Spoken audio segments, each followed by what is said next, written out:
और खासकर आप सभी साथियों का बहुत धन्यवाद, आप इस प्रेस कॉन्फ्रेंस में आए। जिस तरह से हम सब जानते हैं, आज के युवा भारत में जो दो सबसे बड़ी समस्याएं हैं, बेरोजगारी और नशाखोरी, इस समस्या से लड़ने के लिए यूथ कांग्रेस ने एक मुहिम, एक राष्ट्रीय लेवल में एक आंदोलन शुरू किया है जिसका नाम है नौकरी दो नशा नहीं। इसके ऊपर हमने आंदोलन किए, संसद घेराव भी किया और काफी चीजें और भी चल रही हैं और अलग अलग तरीकों से ये चीजें हम आगे बढ़ाना चाहते हैं।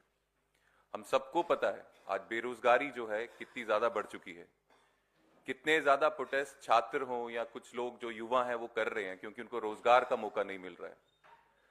नशे में लोग इतने ज्यादा हैं, हजारों लाखों करोड़ का नशा जो है आज हमारे भारत देश के युवाओं की नसों में चल रहा है। इसको रोकने की जिम्मेदारी सरकार की है, बीजेपी सरकार की है, जिसमें उनका बिल्कुल ध्यान नहीं है। सारा ध्यान जो है प्रधानमंत्री साहब का वो युवाओं का भविष्य बचाने की तरफ नहीं जा रहा, सिर्फ अपने परम मित्र अडानी को बचाने में जा रहा है। तो इस चीज को रोकने के लिए यूथ कांग्रेस प्रयास कर रही है। साथ ही साथ हम चाहते हैं कि और तरीकों से भी हम यूथ को इसमें एंगेज करें और ये सोती हुई सरकार को जगाएं। तो इसमें एक तरीका और हमने अपनाया है। जिस तरह से काफी युवा हैं, हो सकता है वो प्रोटेस्ट नहीं कर सकते, हो सकता है आंदोलन में नहीं आ सकते, लेकिन वो अपनी बात अच्छे से रख सकते हैं, अच्छे वक्ता हैं। तो उसके लिए हमने यंग इंडिया के बोल सीजन 5 की लॉन्चिंग की है और एक प्लेटफॉर्म दिया है पूरे देश भर में उन युवाओं को जो बेरोजगारी के खिलाफ, नशेखोरी के खिलाफ अपनी बात रखेंगे। भारतीय युवा कांग्रेस उनको प्लेटफॉर्म देगी और कोई भी युवा, वो चाहे पॉलिटिकल बैकग्राउंड से है, चाहे आम परिवार से है, उन सबको बराबरी का मौका मिला जाएगा और जो अच्छी बात रखेगा उनको संगठन में भी जगह मिलेगी। एक टैलेंट हंट भी है, लेकिन एक सबसे बड़ी बात एक ये भी हमारा जरिया है, जो हमारा जो अभियान है नौकरी दो नशा नहीं, उसको आगे बढ़ाने का। और आने वाले समय में यूथ कांग्रेस इस अभियान को और तरीकों से भी लाएगी ताकि जल्द से जल्द ये जो सोई हुई सरकार है उनको ये पता चले कि ये जो नशाखोरी और बेरोजगारी है उसके लिए कुछ ना कुछ करना पड़ेगा। तो मैंने ये अपनी तरफ से कह दिया और मेरे भाई कन्हैया जी, मैं उनसे रिक्वेस्ट करता हूं कि ये बात जो है वो अपनी यहां पे रखें और ताकि ज्यादा से ज्यादा युवा जो देश में हैं उनको ये मैसेज जाए कि हम क्या करने वाले हैं।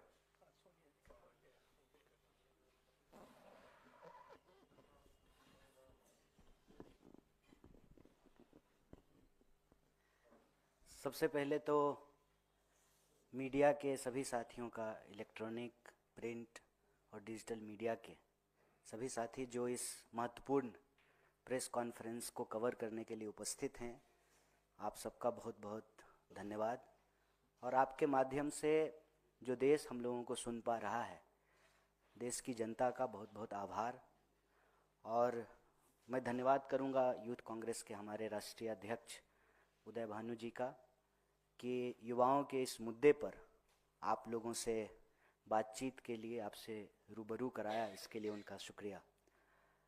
साथियों, जैसा कि आप में से कई साथी यह बात जानते हैं कि यूथ कांग्रेस लगातार देश के युवाओं के मुद्दों पर संघर्ष करती है और सिर्फ एजिटेटिव प्रोग्राम नहीं करती है, बल्कि इस देश के युवाओं की समस्याओं के निराकरण के लिए, वो एक बात कहते हैं ना कि सिर्फ हंगामा खड़ा करना मेरा मकसद नहीं, मेरी कोशिश है कि ये सूरत बदलनी चाहिए।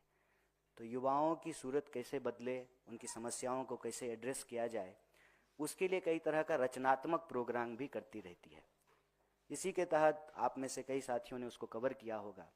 यंग इंडिया के बोल के तहत देश भर के जो है ऐसे नौजवान जो अपने माध्यम से चीज़ों को समझते हैं, उस पर अपना पक्ष रखते हैं, बोलते हैं, उनको अपने साथ जोड़ने के लिए और युवाओं की एक बुलंद आवाज़ उनको बनाने के लिए यूथ कांग्रेस प्रोग्राम करते रहती है। कोविड में भी यूथ कांग्रेस ने बहुत अच्छा काम किया था। तो आज जो इस देश में परिस्थिति है, और मैं ये बात बहुत तकलीफ में कह रहा हूँ, एक राजनीतिक औपचारिकता के तहत नहीं, जो एक वास्तविकता है। आप सब भी अगर अपने आप से सवाल पूछेंगे तो आपके मन में भी यह बात खटकी होगी कभी ना कभी कि पढ़े लिखे नौजवानों को, पहले कहते थे जो सादा बीए करता था हमारे यहाँ कि ये ब्याह क्लास है, आप बीए पढ़ कर रहे हैं मतलब शादी के लिए पढ़ रहे हैं। शादी में जो बायोडेटा बनेगा उसमें लिखेंगे कि लड़की बीए पास है, लड़का बीए पास है। तो प्रोफेशनल कोर्स करना चाहिए, टेक्निकल कोर्स करना चाहिए। दिन रात लोग जो है पढ़ते थे कि आईआईटी में बस एडमिशन हो जाए, एडमिशन होते ही रिश्ते आने शुरू हो जाते थे। अभी कोर्स कंप्लीट भी नहीं हुआ है, नौकरी पक्की। आज आईआईटी के 50% ग्रेजुएट को नौकरी नहीं मिल रही है।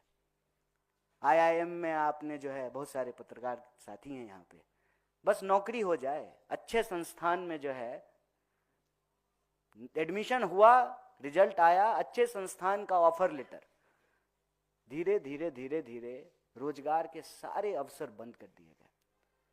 और कोई ऐसा दिन नहीं बीतता है जनाब कि इस देश के किसी कोने में किसी न किसी स्टूडेंट की, यूथ की पीठ फट रही हो पुलिस की लाठी से।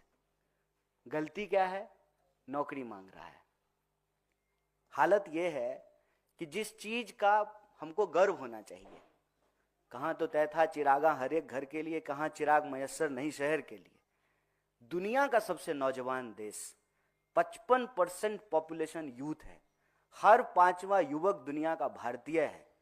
25% की आयु को आप देखेंगे, इतना नौजवान भारत कभी नहीं था। मानव सभ्यता के इतिहास में जितना नौजवान आज भारत है कभी नहीं था। इतनी नौजवान आबादी, पढ़े लिखे लोग, और वास्तविकता क्या है? 1 घंटे में 2 नौजवान आत्महत्या कर रहे हैं।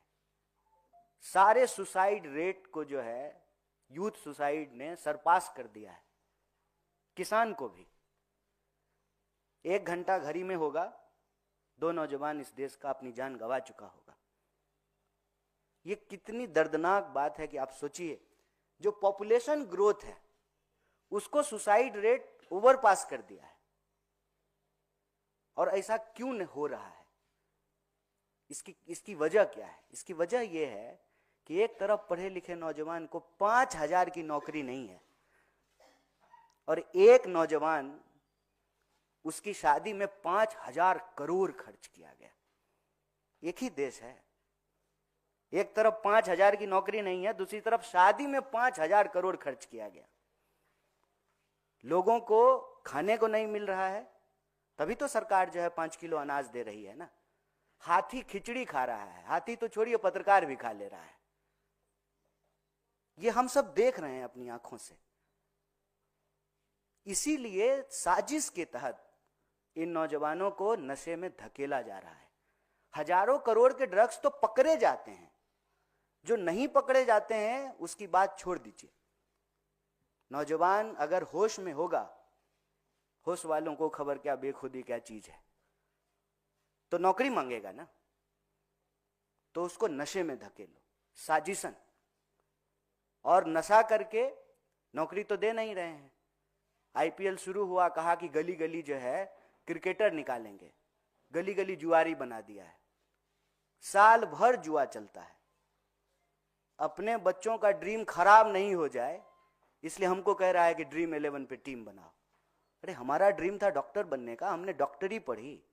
इंजीनियर बनने का ड्रीम है, प्लेयर बनने का ड्रीम है, डॉक्टर बनने का, एडमिनिस्ट्रेटर बनने का, पत्रकार बनने का, कवि बनने का, लेखक बनने का ड्रीम है। क्या देश बना करके दे रहे हैं? सीधा सीधा जो ये मॉडल है, ये लूट का मॉडल है। ये बेरोजगारी कोई प्राकृतिक आपदा नहीं है कोविड की तरह। ये मानव के द्वारा क्रिएट किया गया, मानव के खिलाफ सबसे बड़ा अपराध है। जब आपने नोटबंदी की, हजारों चाउमीन के ठेले बंद हो गए, हजारों गोलगप्पे की दुकान बंद हो गए, हजारों जूस का ठेला बंद हो गया, हजारों छोटे छोटे रोजगार करने के जो संस्थान थे जहां लोगों को नौकरियां मिल रही थी उसको बंद कर दिया। एक तरफ कोविड की मार, दूसरी तरफ नोटबंदी की मार। और क्या टैक्स पॉलिसी है बताइए। मेरे पिताजी जो है ग्रेजुएट भी नहीं थे, फिर भी जो है घर भी बनाए, बेटी की शादी भी की, बच्चों को भी पढ़ाया। आज का नौजवान मानव के इतिहास में मतलब नौकरी लेने से पहले ऋणी है। एजुकेशन लोन, गलत तरीके का टैक्सेशन, नौकरी अगर मिल गई गलती से एक तो जो है भर्तियां होगी नहीं टाइम पे, अगर हो जाएगी तो पेपर लीक हो जाएगा। डाकघर होता था और चिट्ठी लिखी जाती थी तो लेटर लीक हो जाता था। कई बार जो है लोग हाथ डाल करके बॉक्स से निकाल करके चिट्ठी पढ़ लेते थे। नौजवानों का ये बड़ा गजब का इंटरटेनमेंट हुआ करता था। तब तो मीम था नहीं।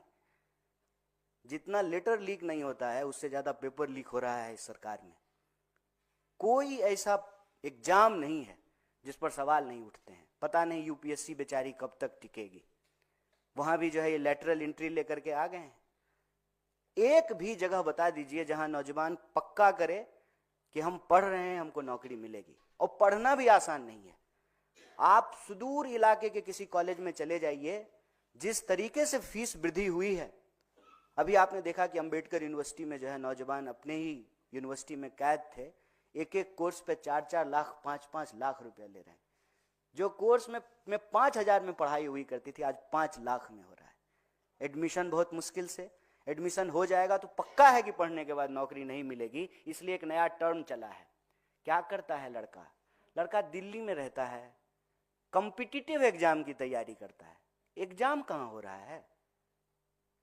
किए जा रहा है सालों साल कॉम्पिटिटिव एग्जाम की तैयारी। उस बीच में ड्रीम भी पूरा करना है।